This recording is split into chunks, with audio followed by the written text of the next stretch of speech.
শুরু হতে যাচ্ছে পবিত্র মাহে রমজান। আমরা সবাই ইফতার করব ইনশাআল্লাহ প্রথম রোজা। তো রোজা আসলেই আমাদের ডায়াবেটিস রোগীদের একটা চিন্তা থাকে আমরা কি দিয়ে ইফতার করব? আমরা সচরাচর যে খাবারগুলো খাই সেগুলো আসলে খুব স্বাস্থ্যসম্মত না। তা আমরা আজকে দেখাবো স্বাস্থ্যসম্মত এবং বৈজ্ঞানিক উপায় এবং একই সাথে সুস্বাদু। যাতে এবং এটা শুধু ডায়াবেটিস রোগীদের জন্য না, যারা ওজন বেশি এবং সবার জন্যই এরকম স্বাস্থ্যকর একটা ইফতার দরকারি। সুতরাং আমরা মনোযোগ দিয়ে ভিডিওটা দেখি। ইফতারের একটা মূল আকর্ষণ হচ্ছে হলো শরবত। কিন্তু ডায়াবেটিস রোগীরা অনেকে আক্ষেপ করতে পারে যে আমি তো শরবত খেতে পারব।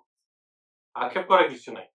আপনাদের যেটা করতে হবে সেটা হচ্ছে যে ১ গ্লাস পানির মধ্যে তোকমার দানা অথবা ইসুপিল ঘষি, যথেষ্ট পরিমাণ লেবুর রস অথবা মাল্টার রস, এর মধ্যে একটু বিট লবণ।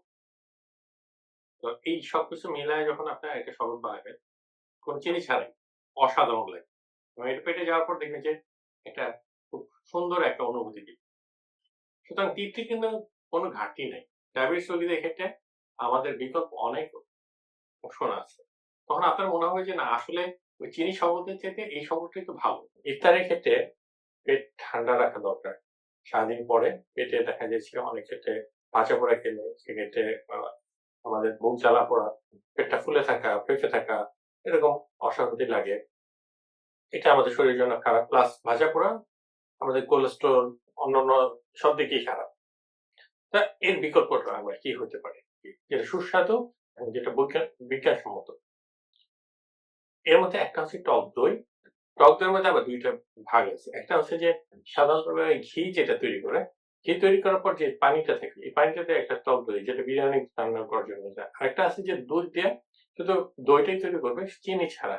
ডায়াবেটিস রোগীদের জন্য বা আমাদের স্বাস্থ্যকর ভাবে যদি চিন্তা করি, আমাদের কিন্তু পূর্ণ ননিযুক্ত বা পূর্ণ ফ্যাটযুক্ত যে টক দইটা থাকবে এটাই উপকারী।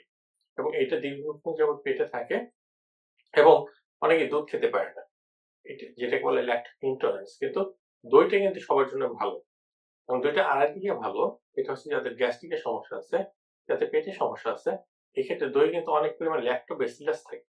এই ল্যাক্টোব্যাসিলাস গুলো পেটে যেয়ে প্রোবায়োটিক হিসেবে কাজ করে। সুতরাং হজম প্রক্রিয়ার জন্য এটা অত্যন্ত ভালো একটা জিনিস। ফলে আমরা এই খাবারটা আস্তে, আস্তে অভ্যাস করি।